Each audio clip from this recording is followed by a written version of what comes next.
video update.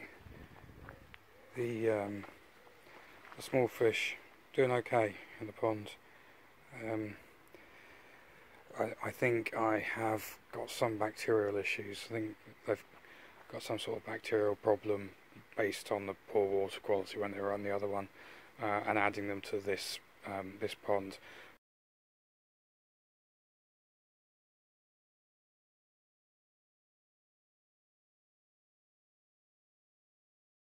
So I've treated the pond today, but everyone's doing alright.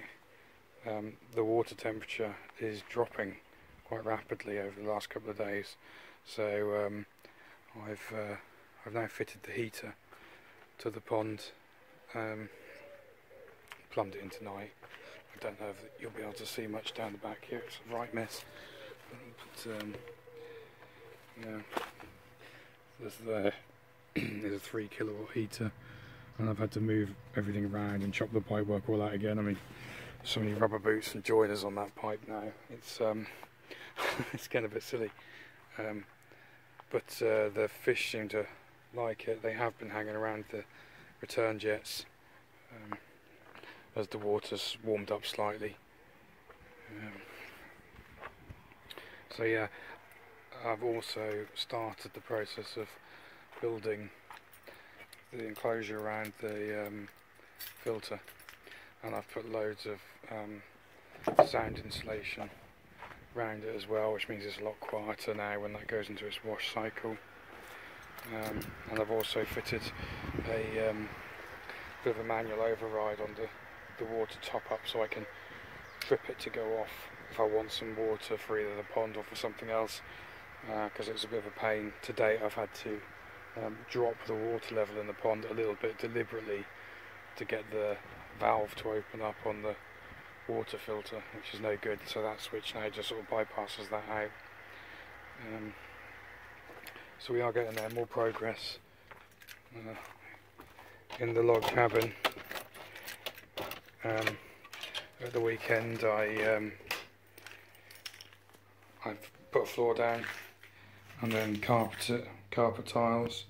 I've never used them before, but I'm really impressed. It took an hour and the room was done.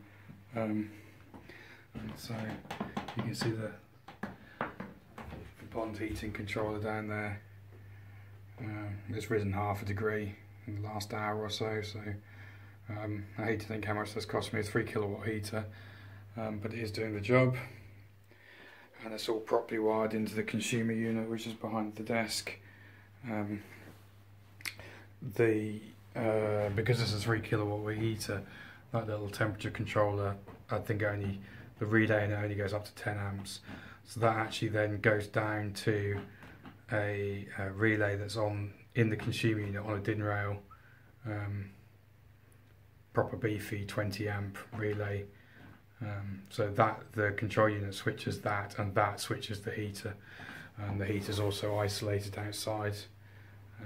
So I think really my electrics is done now, which is good. And obviously this is done. You can see I'm in here working now, so there's more to move in and more to do, but it's operational.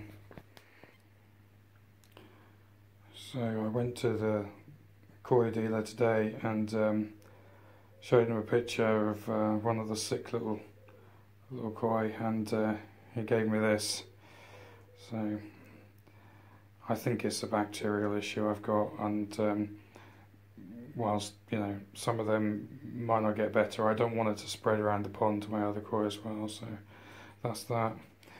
While I'm here, I might just show you some food stuff. So this is what I've been,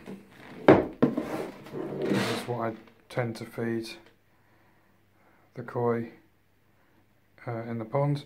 And then for the new koi, they're being a bit not really keen on coming up to the surface. So I had this before, which I was trying for the other koi when I had them in the little pond. Now this stuff is really messy, like it's really oily, and my filter had big problems with it in the small pond, and so I've not done anything with it. So given that the small koi weren't coming to the surface, I just threw some of these in, and they really like them. So yeah, they're having some of that at the moment. I don't want to kind of, I suppose, encourage them to stay at the bottom. I do want them to come to the surface, but for now, given the ordeal they had in the first week and the condition they're probably in, I thought it was probably more important that they actually got some food they're willing to eat. So yeah, that's that. Little koi, they tend to like to hang out down this corner. I mean, there should be 27 in the pond. I've got nowhere close to counting 27, so I guess they're quite difficult to spot, I suppose, and if they're sort of all over the place within the pond. Like, I didn't pick those two up there, so you know, there's a few more there. But I think I will have a look inside the RDF drum today, just to make sure. I'm a bit paranoid about the kind of, the glare's too bad, you can't really see it, but the gap under the bottom drain is designed for fish much bigger, so they could probably get down there, I would think, and through and into the RDF. I've had a fish in the RDF before, and it had no real effects. That one went in through the skimmer when I forgot to put the skimmer basket back in, but I don't particularly want half the kind of small koi growing in the drum, so I need to I'll just take a look just to see if there's anything in there. Also, if there is any that have gone in there and died, or died and then gone in there, I don't particularly want them sitting in the drum polluting the pond.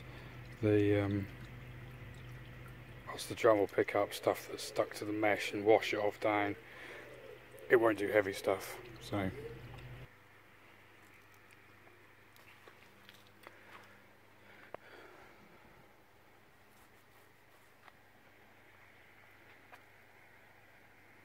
I think I'm going to clad the filter enclosure. I've got some hardy plank like there is on the back of my house there, left over. So given I've got nothing better to do with it, I'll probably do it in that when I get round to it. But yeah, I've got to do that, get some more insulation around it all, and I want to enclose the back bit where all that pipe work is, and I've got to lag the pipes and then come up with some covers for the pond fairly soon. So I'm going to get some polycarbonate to do that. So yeah, the temperature drop the last few days has sort of got me panicked a bit that it really is dropping quickly. You know, is that the end of the pond season? I don't know.